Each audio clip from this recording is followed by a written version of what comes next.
What's up? What's up? What's up, guys? It's your boy, the Superback Sean Sierra, and I'm sitting here with Joe Tanksley. Welcome to the Bears Den. November 30th. Can you believe it, Joseph? Can You you know believe what? it? December 1st is mañana. Yeah, it is. It's it's all been a blur. It's gone by really quickly, and it's been a blur, blur Man, of badness. 11 months out of the year are gone. Last month tomorrow, man. Holy cow. But thanks for tuning in. We have a ton to talk about in a short period of time, so let's get right to it. Our Bears, baby, our Bears, happy with a win. It was not a pretty win, okay. However, it's a win, and there's no style Hmm. points. The Bears beat the Vikings 12-10 on Monday Night Football, and you know what? I'm telling you what. I'm not giving it back. As ugly as that was, and it was ugly as all get out. As Hmm. ugly as it was, I'm not taking it back. All right. Hmm. Give me your thoughts. You know what? It was the Bears. Eberflus's, first, victory in the division, and I must say that defense played lights out. They really took it to Josh Dobbs and and wreaked havoc and dominated that offense. The entire game. And it's like they learned from the last game. They didn't take their foot off the pedal in the end. They really took it to them and dominated. I would say for me though, offensively, the horizontal passing game. Not a big fan of that. And for me, you know, Brian Flores is a very good coach. Um, Awesome defensive coordinator. He has a very proven track record. And in that game, I just kept saying to myself, how are we supposed to win on offense when Justin has to play against Brian Flores and think about what he's doing, and then he's playing against his offensive coordinator too. He's playing against his own coach. It seems like it kind of feels like the coach is against him with those play calls, and that's really what I came away with. Uh, yeah, I think I I'm so confused and bothered by it. Um, and because I just can't figure out why they would want to self sabotage like that, and that's what it feels like to me. Well, I don't know if he would do that. I know it feels like it, but I don't know if he'd do that because that's career suicide. However, I mean, it yeah, it does is. seem I mean, it but it's does it go does ahead, seem finish. that he is fighting the um I'm trying to think of the word, the competence. There you go, of his Mhm. coordinator, and that's frustrating. That's really Mhm. frustrating. You know, why do they keep going on the shotgun? Why don't they put him under center? Why do they throw so many screens? I get it. Brian Flores, he blitzed like 60, almost 70% of the time. Okay, cool. Mhm. You could throw some shit beside the screen, besides bubble screens. All right, you could throw slants, or you could throw a fake screen and have whoever the lead blocker was, like Darnell Mooney, okay, blocking for DJ Moore. Have him block 1000 and slip out and go. Because if you're blitzing in zero coverage, man, you once you let that dude go, you take off, You know you are what? wide open. You know what? And here's the thing. It's funny that you mentioned that because I was thinking that there was a third and two. And the Bears were on the other side of the ball approaching the red zone, and they ran that same formation when they do the screen, and it was a perfect opportunity to go for an end zone and take a shot to get to the end zone on that third and two. And I felt like the way how aggressively, the defensive backs were playing for the Vikings and how close they were to jumping on those routes and jumping on those screens, that would have been a perfect opportunity for what you just mentioned. And it's things like that that kind of frustrated me. And I kind of felt like, and the reason I kind of felt like, I say that, Justin was playing against Brian Flores and the Vikings defense and his own offensive coordinator is because it looked to me like he was pressing. He knew that he wasn't going to get many opportunities and he pressed a little bit. when you press a little bit, that's it's perfect. It's the perfect storm, for mistakes. We saw that with those two fumbles. Um, and it's proven, time and time again. If you allow your quarterback to get hit, you allow your quarterback to get pressured, they're going to give up the ball. That happens to all of the quarterbacks. Mm-hmm. You let them get hit, you let them get pressured, they're going to give it. They're going to cover up the ball. And I feel like they don't do enough, in certain instances to, keep Justice getting hit. Yeah, and a lot of it has to do with route combos. A lot has to do. I just didn't like the play calling. I just didn't Mm-hmm. like, and it's just the whole game plan. I get it. Screens. You want to get hands. You want to just keep Justin upright. But you know what? There's a They lot set of a other record. things you can do. Yeah, they They did. set They set a record, they, and it's an embarrassing record, is what it is. And mm-hmm. there's there are a lot of different things that could have been done that he didn't do, and that's why. I mean, he's on my crap list. He's top. He is the top. He Mm-hmm. might be number 1, 2, and 3. All right, on that list. It's just he's got to go, Mm-hmm. and he's got to go. Nothing more, nothing less. So it's thank God we're into a bye week, and one of the things that they do during the bye weeks, they self scout, is allegedly. So Mm-hmm. what are you gonna see when you see 57 freaking screens? I mean, you understand that was part of the game plan because you Eberflus had to okay it, but man, to see it in action, it was boring. And I get it. You got the win. Points don't matter. Mm-hmm. It's a dub or an L, one or the other. You got the dub. Mm-hmm. But and maybe it was just and hopefully it's just the recipe for the game for a matchup against Minnesota because Brian Flores blitzed. Maybe that's the only time that you do something like that. Okay, maybe. So we're gonna find out in a week and a half, a little less than a week and a half, if that changed. All right. I mean, Mm-hmm. Fields ended up with a decent stat line. All right, 27 of 37, 217, 86.3 rating, 12 times for about 60 yards. Cool with that. Mm-hmm. I'm cool with that. I still want more runs. All right. I still think there's no more power game. He found his man DJ Moore. 11 Mm-hmm. catches, 13 targets, 11 catches, $114. And a big one. Talk about that big throw at the end of the game that put the Bears into field goal position. And he stepped up, and that was one of the more authoritative throws that Justin Fields has made all year. That was interesting because after that last fumble, I was like, "Oh no, this is it. The kid's gone. He's not going to be here anymore." And for a little bit, I turned the game off, and I was just sitting there, and I looked on my app, and I was just like, "Oh, they got the ball back with 2 minutes." So I hurried up and turned it back on, and so it's like, man, Justin's going to have an opportunity to win the game, and that's exactly what he did. And I think this time, I think they learned from Detroit. They allowed Justin to run the ball a couple times, get things going, and they allowed him to take a shot down the field where he had to dissect his own defense and get it to DJ Moore. And that's exactly what he did. And it's funny because when you mention that, when we talk about some of the things that they're good at, Fields alluded to it. That's a play that they've been practicing since training camp. A play that they like. Yeah. A play that always works. And they went to it, and it worked. The last time, why is the first time we saw it? So, and so when you hear things and see things like that, it's a head scratcher, and that's kind of why I feel like Justin is playing against his offensive coordinator and the other team.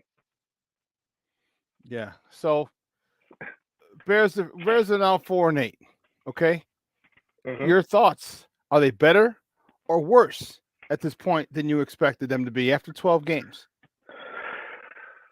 Well, I think with the addition of Montez Sweat and Eberflus, having to take over, the defense, due to some unforeseen, circumstances, I think that defense has kicked it up a notch, and I love the way that they're playing.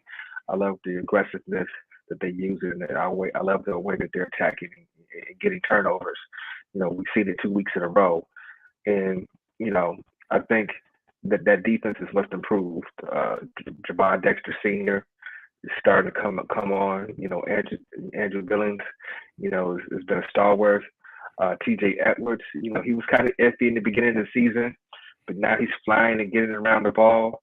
We didn't see Kyler Gordon. I mentioned Kyler Gordon last week. He had a monster game again. Jaquan Brisker, he started to focus a little bit harder. And they mentioned this, when they talk to Eberflus and they talk about the things that they like to do and the way that they like to play. And he calls the game that way. And you can tell that defense is buying in. And you don't see that same kind of cohesion on the offensive side. So, are they better after 12 weeks? I think that definitely the defense is. That offense, though, is still leaving a lot more to be desired. But as a team, are they better or worse than you thought they would be after 12 games? I would say, you know what? I keep going back. I picked them to win 9 games. They still might, they're not going to get there. But I'm going to say worse because I don't think they're going to get 9 wins. I thought the team would be a lot better at this point. Okay. Well, you did talk about the defense stepping up. The addition of Montez Sweat, he's a multiplier.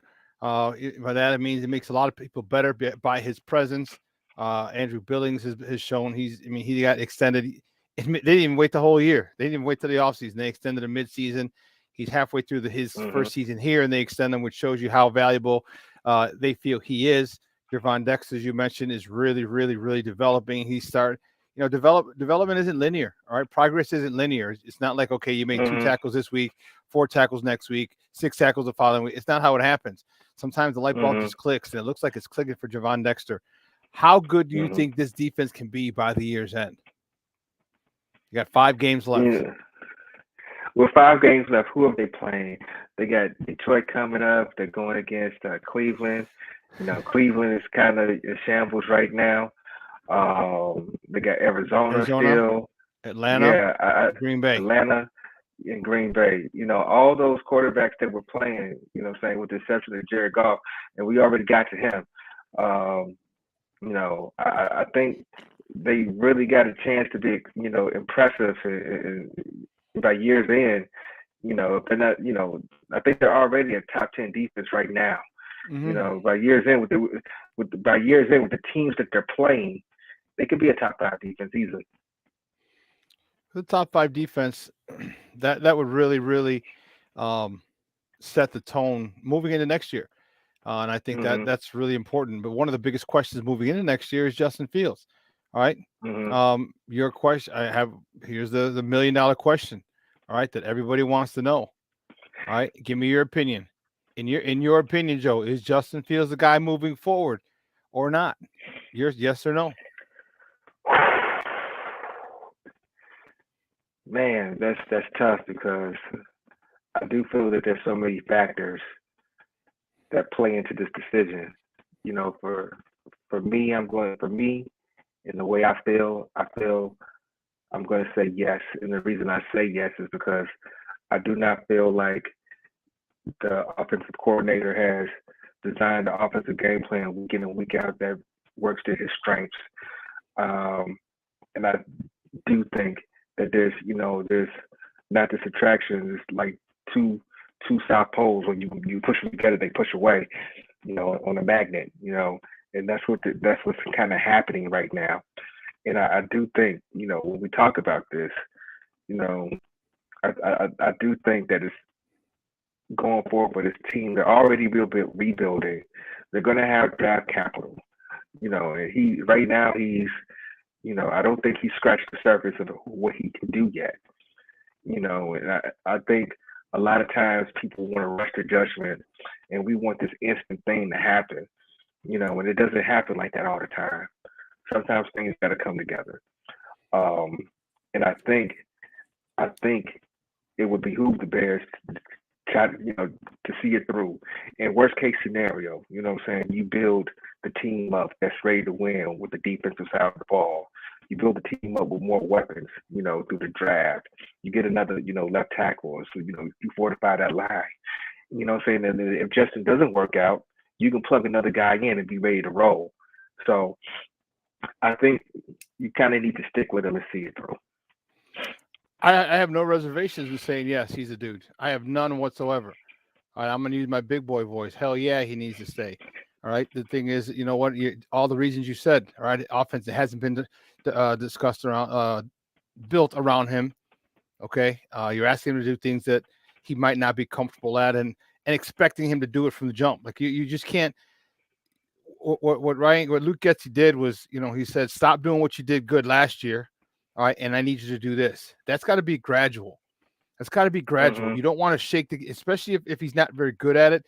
What you do is you want to have him continue to do things that he's doing well. Cut back on him a little bit, and have him, and that'll, with Justin running, okay, and with your progressions, first read, second read, run. If that's your progression and he's doing well with it, keep it, okay, because the defense is going to have to adjust. And if they adjust with a spy, well, then guess what? Your first read or your second read is most likely going to be open because there's going to be a void in that secondary because you have taken a person out of coverage.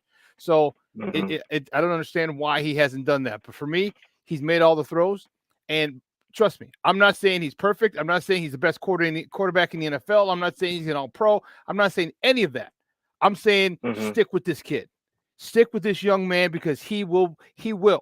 All right, he has a fumbling issue. He fumbled twice. Yeah, I don't like it. I think he's got to do a much better job of protecting the ball against Detroit. That wasn't his fault. That was Darnell Wright getting beat by Aiden Hutchinson, and there's nothing you can do. But he's got to improve his play. He must improve his play, and I think, and one of the things I think is that with Justin, his potential. I don't want to say, but there's nothing. I'm not a big fan of these guys coming out. All right, because you're gonna set this franchise back because now you're gonna have growing pains with a rookie quarterback. And for people who say, well, you can restart the clock, what the hell with the clock? You don't have to pay Justin. All right. Here's the fact of the matter. The fact of the matter is it's helping you out that Justin's not playing well. It's helping you out. Okay, because you can go to the negotiating table, so you don't pick up his fifth-year option. Okay, good. Excuse me, no problem. So you give him one more year next year. Okay, you give him next year, and whether it's Eberflus or whether it's somebody else, okay, if he still has this fumbling problem, then we have an issue. But if he goes gets another system, and he starts lighting it up, okay, you could say, okay, how about we won't give you 200, we'll give you 185. 90 guaranteed. All right. It financially, for those who say, oh, you're going to pay him $200 million. No, you don't. Or you can franchise tag him. You pay him next year, last year's fourth year of the contract of his rookie deal. You don't pick up his fifth, no problem. You can franchise him for 3 years. 3 years. And there's his $100 million. It's very rarely used the third year, but you want to, for his fifth year, if you decline his option and you want to franchise tag him because he did well year 4 and then work out a deal, cool. So you don't have to do that. I think unequivocally, Justin is a dude moving forward. And you know what? And it's funny when people they say, well, you know what? Look at all these NFL players saying that Justin move on from Justin, move on from Justin, move on from Justin. I will tell you this. Just because you played in the NFL doesn't mean you can evaluate talent. Just because you speak English doesn't mean you can teach someone how to speak English. Okay? It's a whole different story. And here's the one thing. Here's the one thing that's really, really odd. All the people who are saying move on from Justin, move on from Justin, move on from Justin are not quarterbacks. Chase Daniel, stay with Justin. Cam Newton, stay with Justin. Dan Orlovsky, stay with Justin. Kurt Warner, stay with Justin. So you got quarterbacks saying this guy is the dude, and you have everybody, if I'm talking professional athletes, you have other guys from other positions who are saying get rid of him. Well, guess what? They don't understand what it takes to be a quarterback like guys who played quarterback in the NFL. So I'm sticking with him. He's my guy moving forward, hands down. No ifs, ands, or buts about it. Moving into next year, here's another big question. Who do you want to be the Bears head coach next year? Here's the thing. You know what? I would like to have Jim Harbaugh. I think Jim Harbaugh, would work great with Chicago and with Justin. But I do kind of foresee if this Bears defense is a top 5 defense by the end of the year, with the moves that Poles has made for him, I can see Bruce being back with a new offensive coordinator. I think I said this before a few weeks ago. I can definitely see a scenario where Bruce is back with a brand new offensive coordinator. Whoever that is, I don't know. Maybe somebody like Greg Roman, something like that. But I definitely think, I want Harbaugh. I want Harbaugh. I do too. I do too. The biggest question is this: is that with his defensive coordinator, are they going to run a 4-3, or do they have to switch personnel to a 3-4? And some people say, well, these guys can switch. Yeah, but everybody can't. All right, now you're going to start doing the same shit, and people who say that, it bothers me. All right, you don't know football. Some guys can, some guys can't. So now you're gonna switch defensive systems from 4-3 to 3-4. So and then what is one guy a better defensive end or a nose tackle? So where do you put Javon Dexter? You put him at the nose, or you put him at the end? Well, then if you put him at the end, what about Montez Sweat? Where does he go? Does he go at the other end? Right. Well, then what I mean? There's a whole bunch of different things that go on there, and then you don't have outside line. You don't have 3-4 outside linebackers. Now you got to go get them. You know what? And here's the thing, and that's one of the reasons where I kind of feel like Bruce may be back because Poles invested a lot of money in draft capital and 4-3 scheme guys. Like we just said, we just signed Montez Sweat. He went out and got Tremaine Edmonds and T.J. Edwards, 4-3 linebackers. He drafted 4-3 scheme guys. And yeah, either the next coach is definitely going to have to be able to hire a defensive coordinator who can run a 4-3 scheme, definitely. And we got a coach in place that's doing a damn good job of doing it right now. Some of the other stuff is not so good. His communication and speaking on press conferences leaves a lot to be desired. His clock management. He hasn't played he hasn't been in a lot of really good, close winning football games. So I think that's something that he can get better at, as time goes on.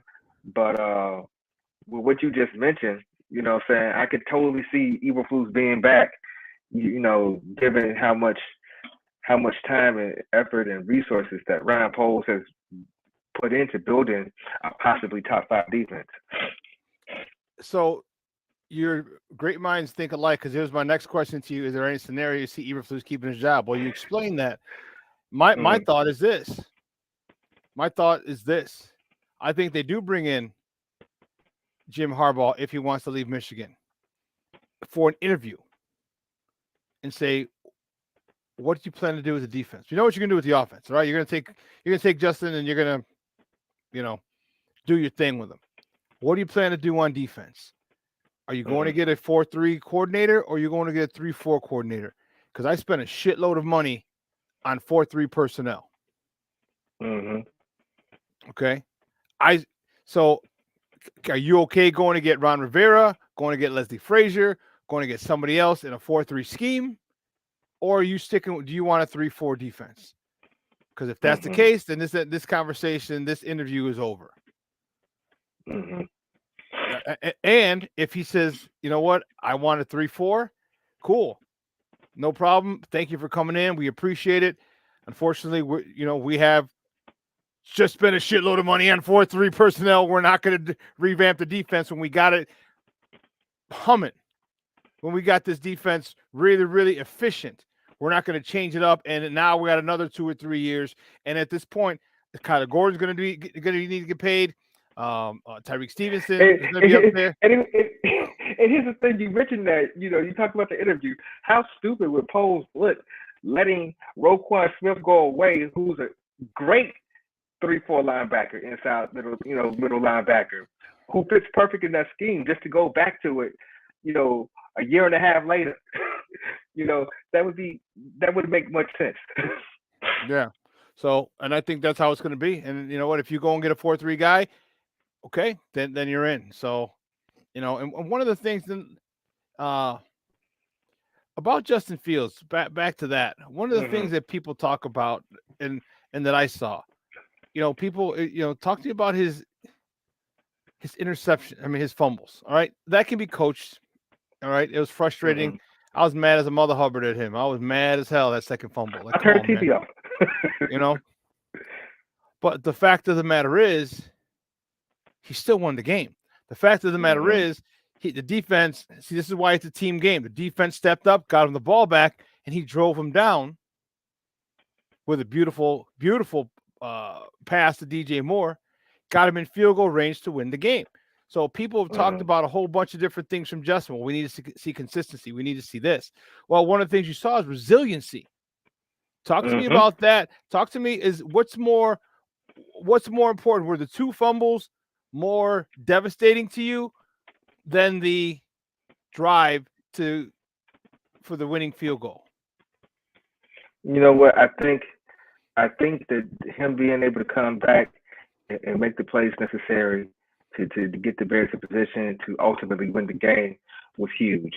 You know, and it's the NFL. You're going to have to win ugly football games. That just comes along with it. You know, you're going to have to win an ugly football game, and not every game. You're going to get 300, 400, 500, passing yards with 4, 5, 6 TDs. That's not the way it works. Every now and then you're going to come against a team who has your number, like Brian Flores does, and you're going to Mm-hmm. have to gut it out.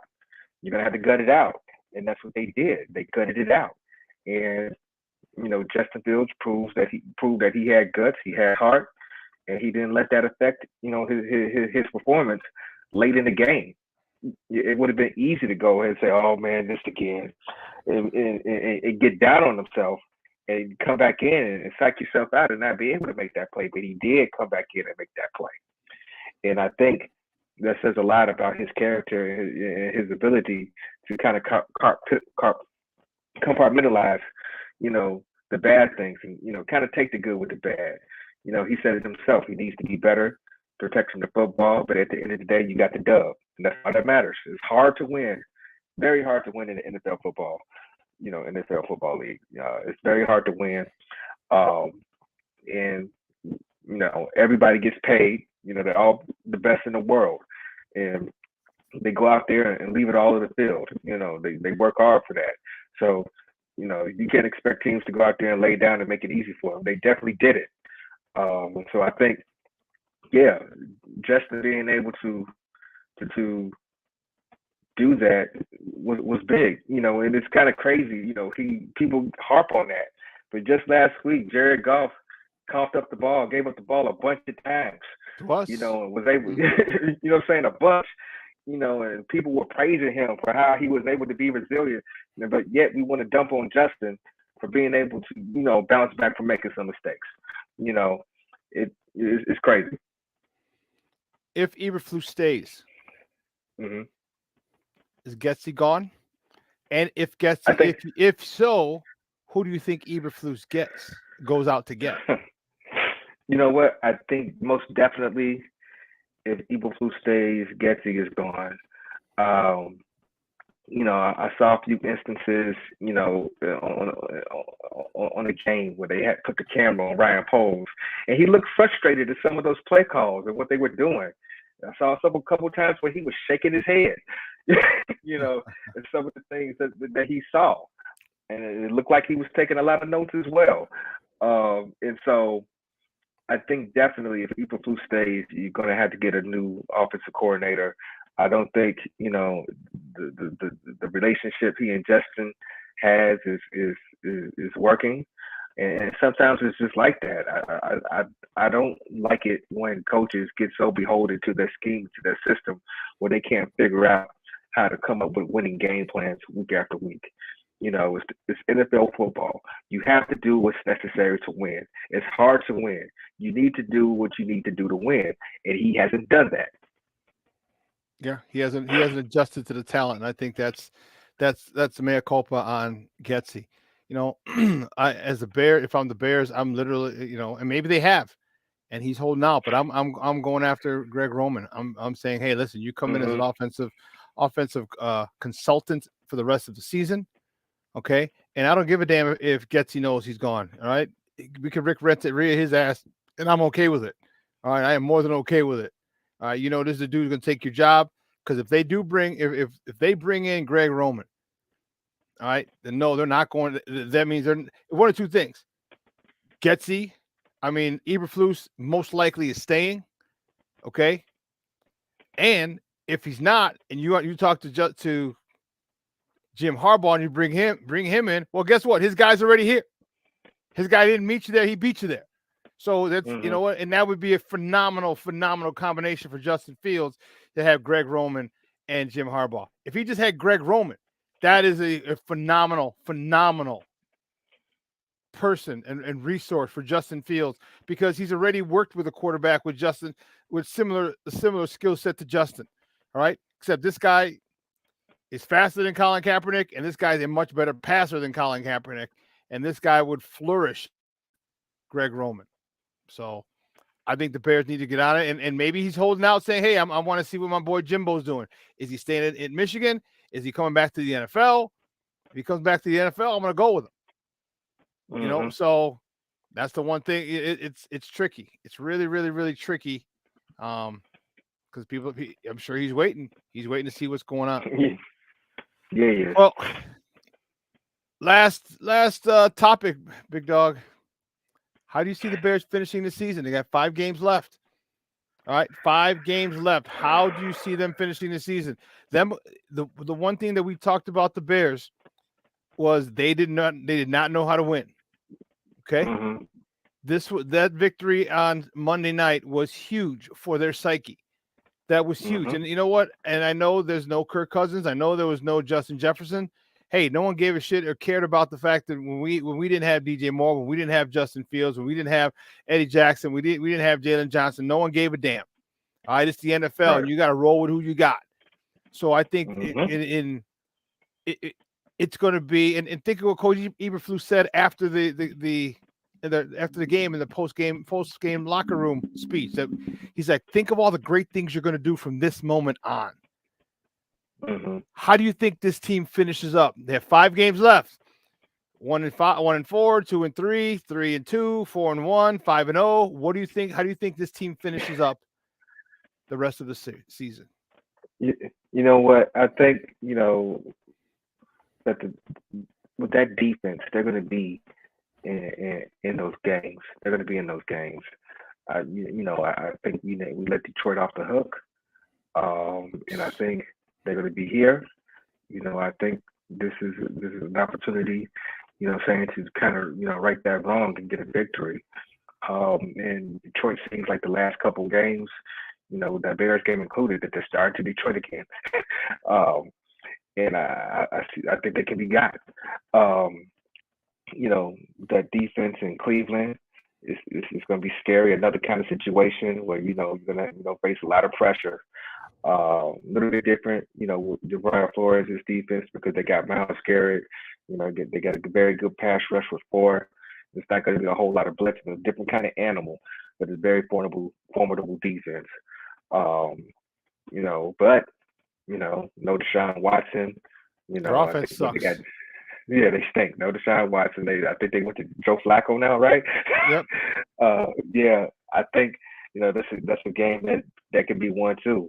The Detroit game could go either way because they are a very, very good team.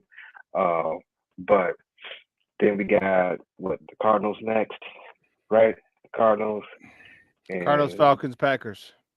Cardinals, the Falcons. The Falcons can be beat. I think the Falcons can be got on New Year's Eve. The Falcons can be got.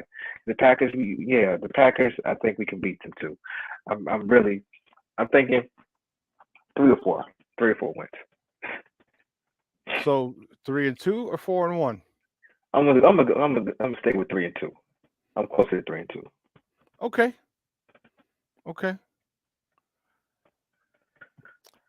I think I'm not going to be too crazy. I think they can go 4-1, maybe 5-0, but I'll say 3-2 because I think they're still young. They're still. Mm-hmm. I think Cleveland might be the toughest. Well, Cleveland and Green Bay will probably be the toughest games. I think the Lions. I think they got something for them. I think that they're going to be in a situation where they want to get some get back. They need some payback for that. All right, they manhandle them. Okay, and then unfortunately, it didn't. We weren't able to seal the deal. I think coming into our house, I think they need to be more physical, and I think they will be. I think we can get Detroit, Arizona, Atlanta. All right, and then one of those games, Green Bay or Cleveland. Green Bay or Cleveland, lose one of those games. Win one, lose one. Which one? I don't know, but I'll say 3-2 like you did. You know what? No, screw that. See, I I don't say want them to no. lose You know any what, of them. Joe? You know what? I say 4-1. I say we can go 4-1. Okay. I think the confidence they have is high. The belief in this, just the fact of them getting over the hump of not being able to come back or come from behind in the fourth quarter to win. Not only did they do that, but it was a division opponent, their first division victory under this regime. Yeah, I'm bumped that. I'm gonna go 4-1, and the loss could come to Cleveland, or they could beat Cleveland and lose to Green Bay at the end. I don't know, but I like the way this defense is playing, and the reason I think it may come against Green Bay and not Cleveland is that offense sucks. That offense sucks in Cleveland, and you got a defense that's really, really trending upward. Maybe Jaden Johnson catches a goddamn pick six this time. He's dropping the money. He's dropping the bag. Hey, you know what? I don't feel for you, dog. I'm sorry. All right, you got to come focus. You got to visualize it. Very rarely dude should have 3 pick sixes, maybe 4 this year, but definitely 3. He got 1, and he had 1 each of the last 2 weeks that he dropped. Mm-hmm. That's lack of focus. So I ain't mad. You know what? Sorry, Papa. You know what? In negotiating, here's what I'm gonna offer you. And here's what I would tell them. Say, hey, listen, you drop this, every drop pick 6 comes out $500,000 or $1 million. All right, you want 18, 20? All right, here we go. Now we're starting at 17. Oh, another one. Now we're going to 16. So I can't trust that you're going to do this. You did it once, but you had 2 other chances and you didn't. So you're 33%. Unless you're playing baseball, which is great. That's a horrible number, and we ain't playing baseball. Right. So I think that's a good spot to end it. Big Joe, what are you going to do for the Bears football this weekend, Papa? What are you planning on doing? You know what? My son turns 11 tomorrow, so we're gonna spend some time. Yeah, we're gonna spend some time with him, celebrate his birthday. You know what, and have a good time with family. Excellent, man. Excellent. Well, till next week, man. You have a good weekend with little man, and wish him a happy birthday for me. And bear down, big dog. We will see you next week. And everyone, thanks for tuning in to the Bears Den. All right, a collaboration between War Media, all right, and Sports Zone Chicago. All right, so we will see you. Man, I'm excited. I'm excited not to do much this weekend. Not too much. Right. And I might not even watch NFL action this weekend. I really might. I might just chill and do some other stuff. You said you died watching football. The Bears. The Bears, I got you. All right, cool. I make sure you guys you can follow us. Follow Joe at Badman_Tanksley, and you can follow me on Twitter or X at the Sean Sierra. Guys, we'll see you next week. We are out. All right, peace.